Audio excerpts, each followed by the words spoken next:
Pernahkah panjenengan melihat majikan yang rela sujud-sujud mencium kaki pembantunya?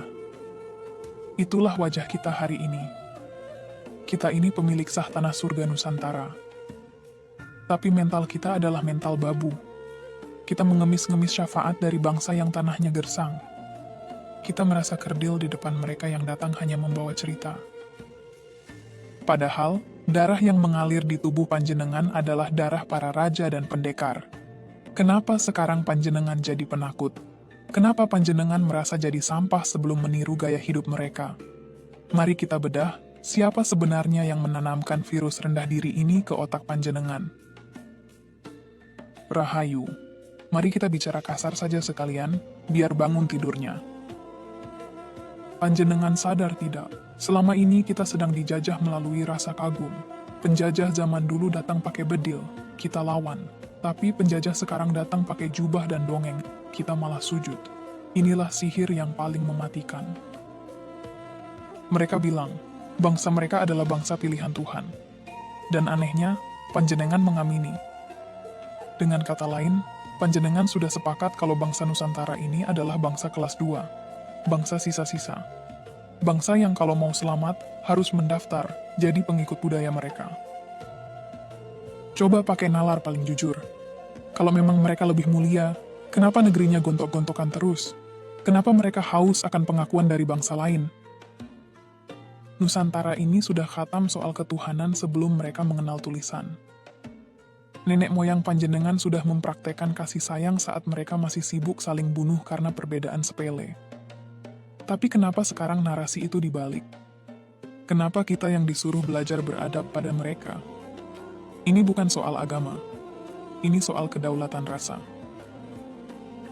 Panjenengan dibuat percaya bahwa bahasa Jawa, Sunda, atau Bali itu tidak punya power untuk nembus ke langit. Panjenengan dipaksa pakai bahasa yang tidak panjenengan pahami rasanya, hanya agar panjenengan merasa jauh dari Tuhan. Saat panjenengan merasa jauh, disitulah calo-calo suci ini masuk menawarkan jasanya. Inilah bisnis penjajahan yang paling laris manis. Membuat panjenengan merasa kotor, agar panjenengan terus-terusan membeli sabun dari mereka. Membuat panjenengan merasa bodoh, agar panjenengan terus-terusan butuh bimbingan mereka. Sadarlah, panjenengan itu pemilik rumah, panjenengan itu pewaris sah ilmu bumi dan ilmu langit yang luar biasa.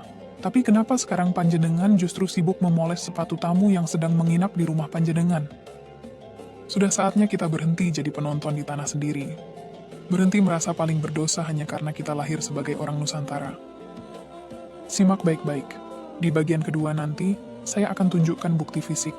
Bagaimana kecerdasan leluhur panjenengan sengaja dikubur, agar panjenengan tidak pernah berani berdiri tegak lagi. Setelah mental panjenengan dibuat kerdil, langkah selanjutnya adalah membuat panjenengan percaya bahwa nenek moyang kita itu hanya menang di urusan mistis. Ini taktik licik. Mengapa? Biar panjenengan tidak pernah belajar teknologi asli Nusantara. Coba panjenengan lihat bangunan-bangunan megah di tanah ini. Candi-candi itu bukan dibangun pakai jin. Itu penghinaan kalau panjenengan bilang begitu. Itu dibangun pakai ilmu matematika tingkat tinggi. Pakai ilmu astronomi yang sangat presisi. Pakai teknik pemotongan batu yang bahkan mesin modern pun masih geleng-geleng kepala. Tapi apa yang dibilang sejarah ke telinga panjenengan? Mereka bilang